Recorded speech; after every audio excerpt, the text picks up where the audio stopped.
მოგესალმებით მეგობრებო, კიდევ ერთხელ. დღეს გვექნება სემინარი JavaScript-ზე. როგორც გვეიცით, გადავედით უკვე JavaScript-ის ნაწილზე და თეორიულ ლექციაზე, რაც გავიარეთ ორშაბათს, დღეს გავიდით უკვე პრაქტიკულ ჭრილში. გვექნება რამდენიმე ამოცანა. დღევანდელ შემთხვევაში იქნება 7 ამოცანა. წავიკითხავთ ერთად, გავარჩევთ და ისე გავუყავით ბოლომდე. ჩემი შევა იქნება, ვინც ჩანაწერს უყურებთ ახლა. პირობას რომ გავარჩევთ, დააპაუზოთ ვიდეო. მე რეცადეთ რომ თქვენი და მოვკიდებლად ამოხსნათ ამოცანა. თუ ამოხსენით, ხო კაი, თუ არა და უბრალოდ უყურეთ სემინარს. ანუ ასე რომ თან მიყუროთ და თან პარალელურად წეროთ, კარგი ვარიანტი არაა. ოღონდ ეს ვინც ჩანაწერს უყურებთ. ვინც ლაივს უყურებთ, გიშეთ თუ საერთოდ არ წეროთ კოდი, უბრალოდ მისმინოთ და მე დაწეროთ, როცა ჩანაწერზე გადახვალთ ახლა რა. ოკეი. მოდი დავკითხოთ პირველი ამოცანა. დაწერეთ პროგრამა, რომელიც მომხმარებელს შეეკითხება, რომელ წელს დაიბადა და გამოითვლის მის ასაკს. ანუ კითხოთ მომხმარებელს, რომელ წელს დაიბადა, გადავიყვანოთ დაბადების წელი რიცხვის ტიპის მნიშვნელობაში, გამოთვალოს მომხმარებლის ასაკი, გავიგოთ რომელი წელია. ოღონდ მე რომ აი ეს მეორე ნაწილი მიწერია, ეს ამოცანის ნაწილი საერთოდ არაა, ამოცანის პირობის ნაწილი არაა. და გეტყვით რატო. ახლა ჩვენ გვაქვს მარტო ეს. დაწერეთ პროგრამა, რომელიც მომხმარებელს შეეკითხება, რომელ წელს დაიბადა და გამოითვლის მის ასაკს.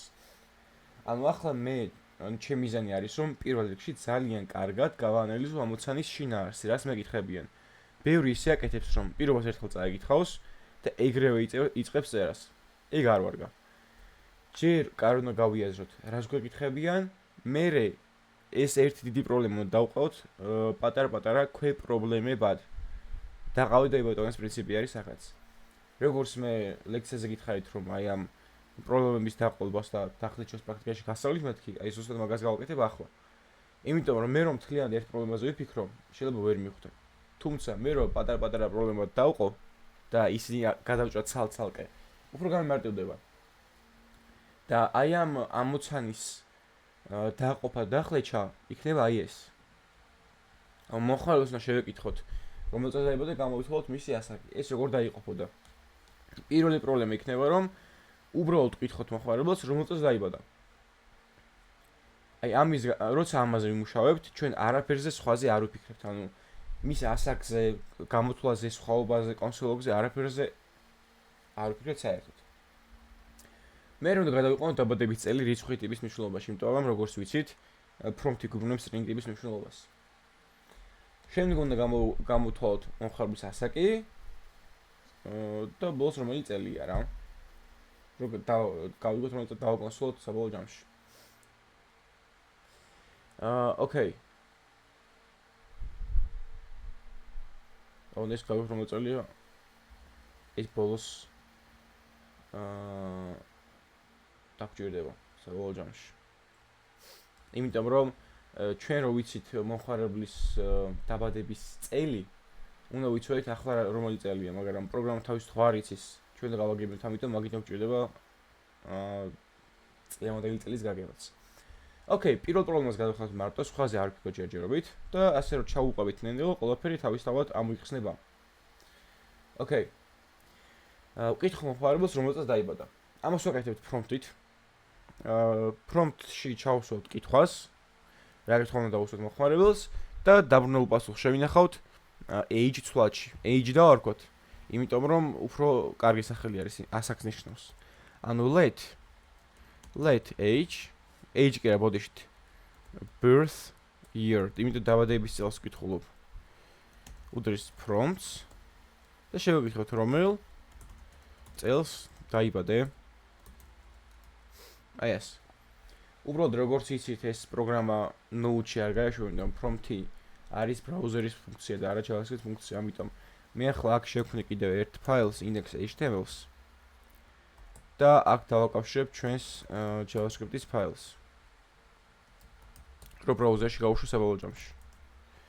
index.js. მოდი go-live ვიქნათ ახლა.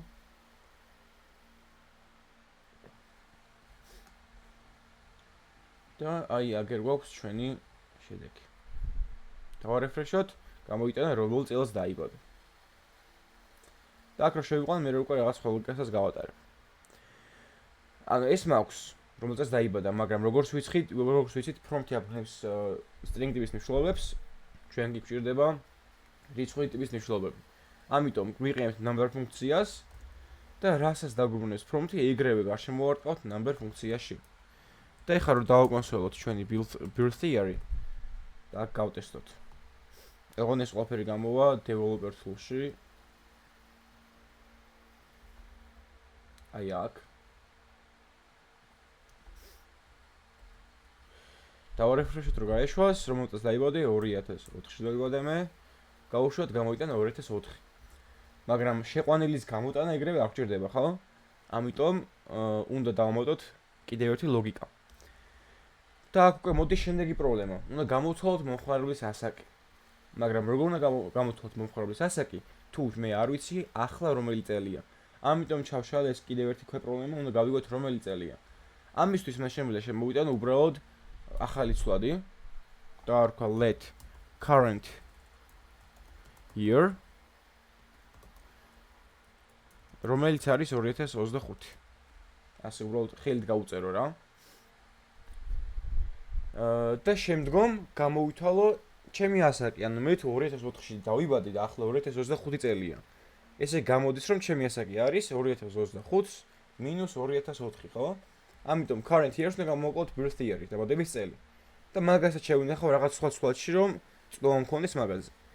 დავწერ let age უდრის current years ამჟამინდელ წელს გამოკლებული birth year-ი, ანუ დაბადების წელი.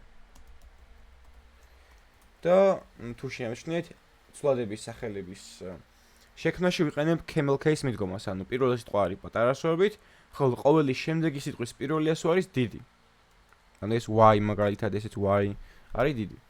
და ეხლა დავაკონსოლოთ მოდი age.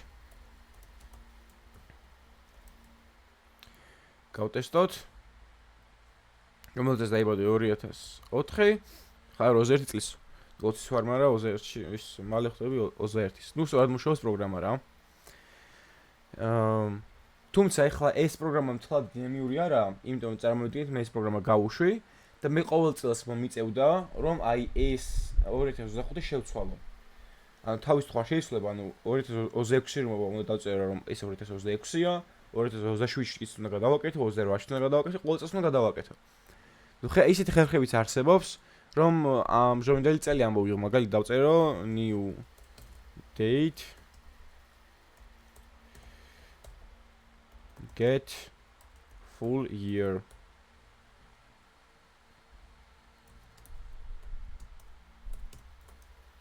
აი ეს რაღაცა გავაკეთო. 2004 გამოიტანა იმის და მივხვდავთ რომ 2025 წელია მეთქე არ მithkoms პირდაპირ თვითონ დათვალა, მაგრამ ეხლა ეს არ ვიცით როგორ მუშაობს, არ მინდა რომ აღვხსნო, ამიტომ დავტოვოთ ასე ჯერჯერობით. ოკეი, ეს იყო ჩვენი პირველი ამოცანა. ახლა შეგვიძლია გადავიდეთ ჩვენს მეორე ამოცანას. ანუ აქ თავარი მუღავს ხომ მივხვდით რომ პრობლემა დაყოთ პატარ-პატარა ქვე პრობლემებად.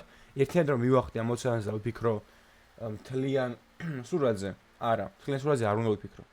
უნდა ვიფიქრო რაღაც პატარა ნაწილზე. საბოლოო ჯამში. და პატარ-პატარებს რა გადავჭრი, საბოლოო ჯამში მთლიან ამოცანას გადაიჭრება. გადავიდეთ მეორეზე. დაწერეთ პროგრამა, რომელიც მომხმარებელს შეაყალინებს ორ რიცხვს და დაითვლის მათ ჯამს, სხვაობას, ნამბრალსა და განაყოფს.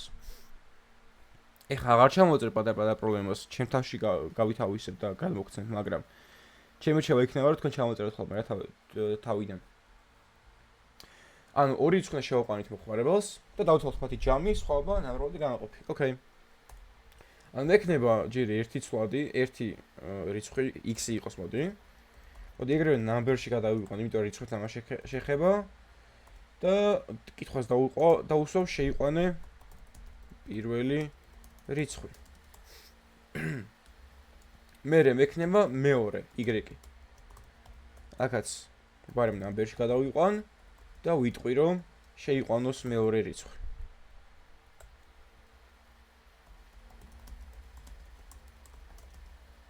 აი ეს. მოდი გავტესტოთ. ჩემი რჩევა იქნება რომ ყველა რაღაც პატარა მონაკოთის დაწერაზე თქვენი პროგრამა გატესტოთ. როგორ მიდიხართ რომ ადევნოთ თვალი. აი პირველი რიცხვი იყოს 10, მეორე იყოს 4. შვენიერი. ეხლა არაფერი არ ხდება, იმიტომ რომ არაფერი არ დამიწერია.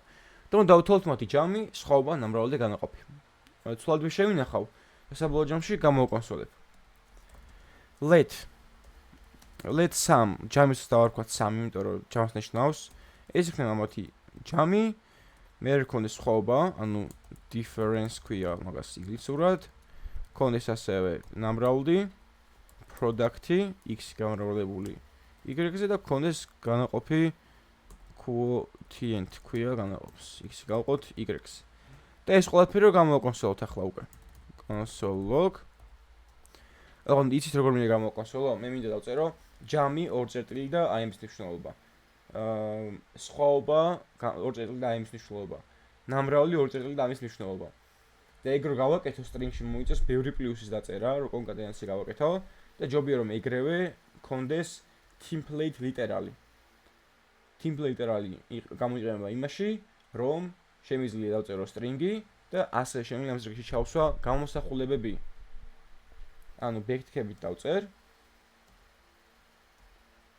დავიტყვი, რომ ჯამი იქნება მე უკვე რაც მინდა რომ აღვიქვა გამოსახულებად, წერ დოლარისა და ფიგურული ფრჩხილების სინტაქსში. აი ეს. მერე მექნება სხვაობა, ნამრავლი, განაყოფი და ასე შემდეგ, მეტი არც არაფერი არ მაქვს. ანუ ესენი სტრინგები არიან, მაგრამ მე რომ დოლარისა და ფიგურული ფრჩხილებში მწერია ცვალის მნიშვნელობა, ეს აღიქმება როგორც ცვალის მნიშვნელობად და არა სიტყვით difference-ად, მაგალითად სიტყვით product-ად. ოღონდ აუცილებლად რომ გქონდეს backtick-ებში ეს ყოველივე. მოდი გავტესტოთ. შევიყვანოთ პირველი რიცხვი 10, მეორე რიცხვი 2 და ჯამი არის 12, სხვაობა 8, ნამრავლი 20, განაყოფი 5. შვენიერია. ეს მუშაობს. ოკეი, გადავიდეთ ახლა მესამე ამოცანაზე. დაწერეთ პროგრამა, რომელიც მოხმარებელს შეყვანინებს წრის რადიუსს და დაიცვლის წრის ფართობს. ანუ გვაქვს წრის რადიუსი, დავთვალოთ წრის ფართობი.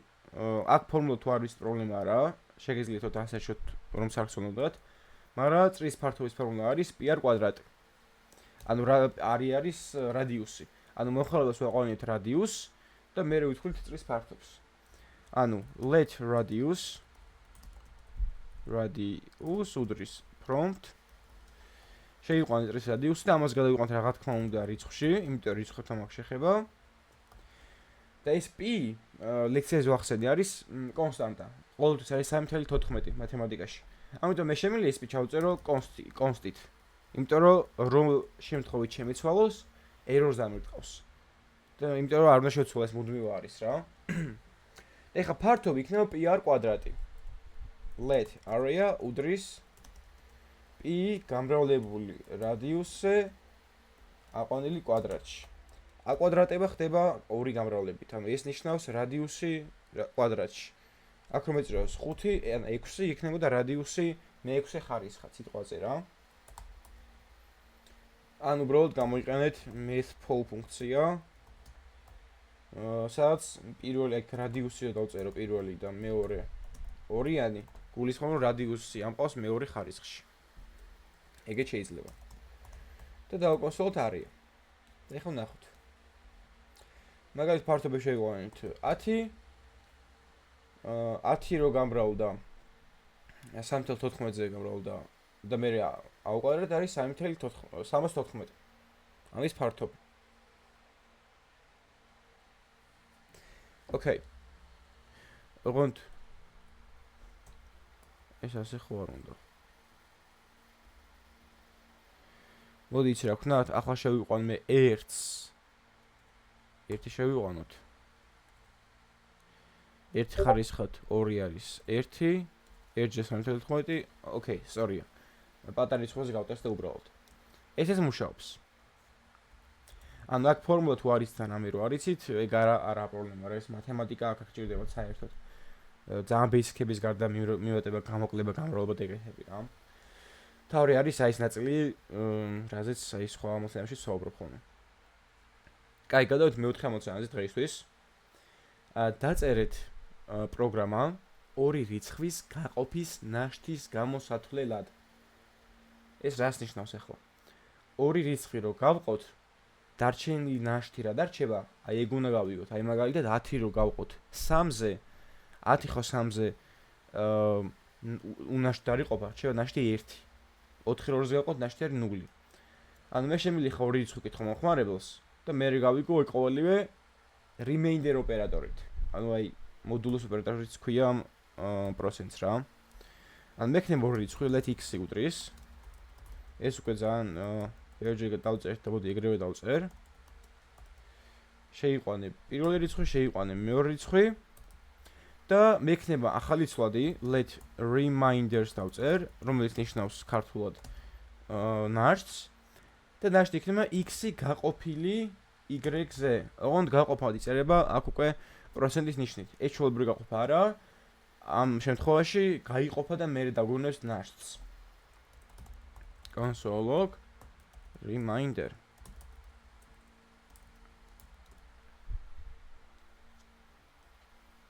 Okay, იყოს მოდი 10 3 გამოვიდა 1. ეხლა ვცადოთ 4 2 გამოვიდა 0, იმიტომ რომ 4 2-ზე იყოფა. და სხვადასხვის გირჩევთ რომ ამ ამოცანებს და ალგორითმებს საკმაოდ დიდ დრო დაუთმოთ, იმიტომ რომ ეხლა შეიძლება ვერ მიხვდეთ საიტში, სადაც აწყობაში ეს რაში გვჭირდება და უმეტესობა არ გვჭირდება ალგორითმებიდან და ამოცანებიდან, მაგრამ დამიჯერეთ გასაუბრებაზე დაგჭირდებათ რა. სამსახურის დაწყება რომ მოგინდებათ, ძალიან ხშირად მეორე გასაუბრებაზე, პირველი ზოგადად რეკრუტერთან, HR-თან არის ხოლმე, მეორე გასაუბრებაზე ხშირად არის ხოლმე ალგორითმის გასაუბრებები. და გიჩვენოთ რომ ეს ამებსაც მივაწვეთ რა და ეს არ აი 1-2 ამოცანა გავაკეთეთ და მორჩა ეგრე არ ქნათ, გთხოვთ. და ზოგადად მაგალითად ვისაუბრებთ კურსის ბოლოს ერთი ლექციასაც გვექნება, სადაც გესაუბრებით ახსნებაზე, როგორ გააგრძელოთ სწავლა და შემდეგ და მანდ უფრო კარგად შეეგიქნით რა წარმოადგენას. ოკეი. მეხუთე ამოცანა. შექმნით ცვლადი და მიენიჭეთ მას სტრიქონი. ამობეჭდეთ სტრიქონის სიგრძე. სტრიქონი ანუ string-ი რა, ტექსტური ტიპის მნიშვნელობა. ანუ რომ გქონდეს ახლა მე let str უდრის hello world-ი და უნდა დავბეჭდოთ სტრიქონის სიგრძე. რას ნიშნავს სტრიქონის სიგრძე? ანუ აქ რამდენი სიმბოლოა სტრიქონში ეგუგულისხმე რა. ანუ აქ არის 1 2 3 4 5 6 სპეისის სტრიქონის ნაწილია 6 7 8 9 11. ანუ 11-იან დავბეჭდო. მაგრამ როგორ უნდა დავითვალო მე string-ში სიმბოლოების რაოდენობა? ეს ხო არ ვიცით. ეს არც არ გვიხსნია, მე არ ამიხსნე თეორიულზე. აი ამ დროს რა ვშვებით ხოლმე? ამ დროს შევედი ეგეთ რაღაცას. AI-ს კი არ ვეკითხები ეგრევე რომ პასუხი მითხრას პირდაპირ. არა. ვეცდები რომ გამიმთავრო ჩემი searching skill-ები. ანუ დავდგები და დავსერჩავ. რაც არ ვიცი, პირდაპირ იმას დავსერჩავ. რომ რა არ ვიცი, რომ როგორ გავიგო string-ის სიგრძე JavaScript-ში.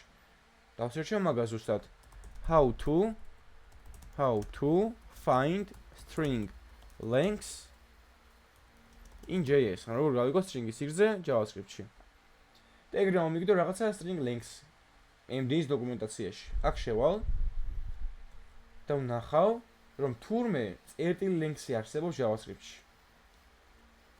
ნახეთ, max string-ი და str წერტილი length-ით გებულობს string-ის სიგრძეს. აი ეს რა გავუშვა, ნახეთ, არის 42 სიმბოლოენია აი ეს string-ი. ანუ გამოდის რომ string-ებსაც, რიცხვებსაც და ყველა მნიშვნელობას აქვს რაღაცა property-ები, ეს არის property. რაღაცა property-ები ჩაშენებული და შემიძლია მაგ property-ის მეშვეობით დამატებითი ინფორმაცია გავიგო ამ მნიშვნელობის შესახებ. ამ string-ზე დამატებითი ინფორმაციას ვიღებ, ანუ სიგრძეს ვიღებ, რამდენი სიმბოლო შედის მასში length property-ის გამოყენებით. დავსერჩი და ეგრევე ვიპოვე, ეხლა ვდგები და გამოვიყენებ, რომ let შემიძლია ეგრევე დავაკონსოლო console log str წერტილი length. შემიძლია შემოვყანინო users stricon. ესე შემიძლია. კარგი. ოკეი.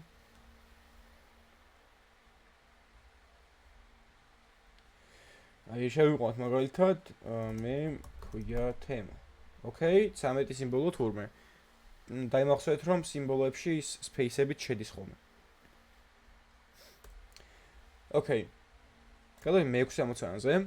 დაწერეთ პროგრამა სტრიქონის დიდესოებზე გადასაყვანად. ანუ მაქვს რაღაცა სტრიქონი. მოდი ახლა უკვე დავწერ უბრალოდ ჩვეულებრივად. ხელი შევწერ მნიშვნელობას და უნდა გადავიყვანო ეს სტრინგი დიდასოებზე. აქაც იგივე, არ ვიცი ხო? ავდგები და დავსერჩავ. ყველაზე კაი გზა ესაა. და არა ეგრევე ChatGPT-ს ვეცე, იმიტომ რომ search skills-ები არ მიმვითარდება ChatGPT-სთან ურთიერთობაში. კარგი, მოდი დავსერჩოთ და დავწეროთ ეგეთი რაღაცა.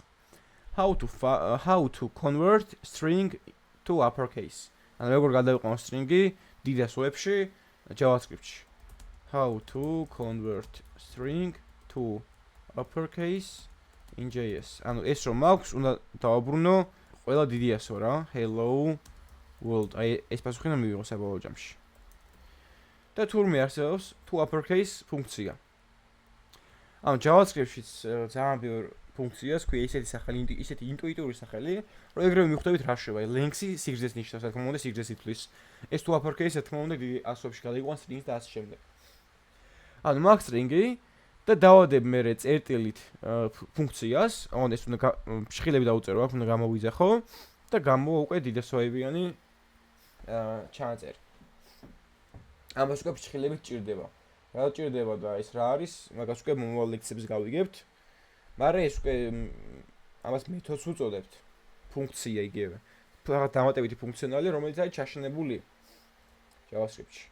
ანუ შემიძლია დავაკონსოლო, console long string წერტილი to uppercase. აი ეს. მოდი ახლა გავტესტოთ. აი, გამოვიდა hello world. აი ეს. დიდასოებში. და იდეაში მეშვიდე ამოცანაც იგივეა, უბრალოდ უნდა დავწერო პროგრამა, რომ გადავიყვანო string-ი პატარა ასოებზე, მცირე ასოებზე. იქ თუ გაქვთ to uppercase და დიდასოებში გადადის, აქ გაქვთ to lowercase-ი, ანუ დაბალ ასოებში გადადის. upper-ი არის ზევით, lower არის ქვევით და მაგიდან დაიმახსოვრეთ. ანუ აქ მექნება რაღაც string-ი hello world და დავაკონსოლებ ახლა უკვე str წერტილი to lowercase.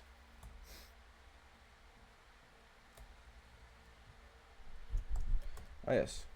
გადავიდით, აი ყველაფერი პატარა ასოებში გადმოიყვანე, იმიტომ რომ აქ მქონდა ორი დიდი ასო. ყველა რო დიდი ასოში ყოფილიყო, ყველა გადმოვიდა პატარა ასოში. და იქ იქნებოდა. Hello world. აი ეს, პატარა ასოში გადმოიყვანე. სულ ესაა. დღეს სულ ესაა, თუმცა დავალება შევუჯერით. ჩემი შევა იქნება, რომ აქ ზოგიერთ დავალება რაც მაქვს საერთაშორისოში აქ არ შემოვიტანია, ზოგიერთი შემომაქვს დავხსნი, ზოგიერთს არ ვხსნი. ჩემი შევა იქნება, რომ აქაც ყველაფერი გააკეთოთ სემინარზე, იქაც ყველაფერი გააკეთოთ, დავალება უკვე ადორთულია. აი მე-4 კვირაში შეხვალთ. ოი, დავალება არ ამიტომაც ბოდიშით, დამიწყებია. დავალებას არ ვტყავ დღეს როგორც დავამთავრებ ლექციას. ბოდიშით მე. და ჩემი შევა იქნება, რომ აქ რომ აქვს დამატებით ლექციები, ეგენი გაიაროთ, მაგალითად free code camp-ის კურსი გაიაროთ. ძალიან კაი კურსია. არაფერს არ გაწყებთ, დამატებით გაიგეთ რა. 1-200-300-მდე პატარა გაუთილია და კაი სტრუქტურა აქვს, რომ მარცხნივ რაღაცას გიხსნის, მე ამოცანას გიწერს და აქეთ უნდა გააკეთო. თუ რომ შეგეშლება, გიწერს არ შეგეშალა.